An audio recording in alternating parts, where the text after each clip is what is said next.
Quliyev Tərxan Tərlanoğlu, Ağayev Nicat Zamanoğlu, Abdullayev Əsəd Tofiqoğlu, Rüstəmov Rəşad Fərhadoğlu. Yat yerə! Yat yerə! Əlləri qoy boyun arxasına! Uzan yerə!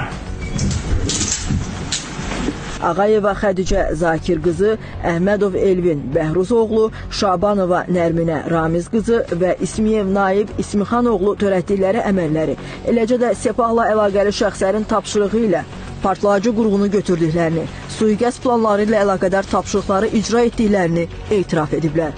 Qeyd edilən müddət ərzində ölkəmizə qarşı birbaşa terror aktlarını təşkil edən şəxsin Sepahın Kəşfiyyat Təşkilatının zabiti polkovnik hərbi rütbəli Ali Aşqar Bordbar Şeraminin olduğu aşkar edilib. Ölkə ərazisində sabitliyi pozmaq, əhali arasında vahimə yaratmaq məqsədi ilə kəşfiyyat xarakterli məlumatların toplanılması və terror təxribat aktlarının təşkilində iştiraki müəyyənləşən İran İslam Respublikası vətəndaşları Zankiyan Yasir Rahim, Rüstəmzadə Behnam Sahibali, Hafiz Tavassoli, Şeyxzadə Sajad Muhammed Sati Sofi Evad barəsində beynəlxalq axtarış elan olunub.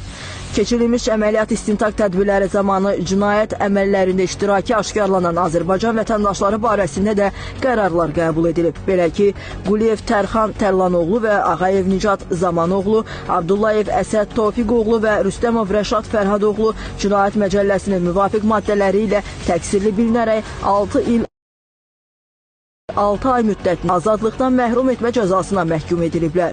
228 Cinayət Məcəlləsinin 29-204 birinci maddəsi 6 il müddət azadlıqdan məhrum etmə cəzasına məhkum edilsin. Apara bilər.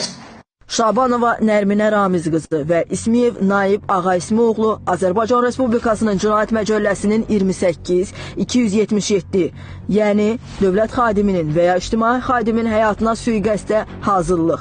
Əhmədov Elvin Bəhruzoğlu isə Cinayət Məcəlləsinin 228.2.1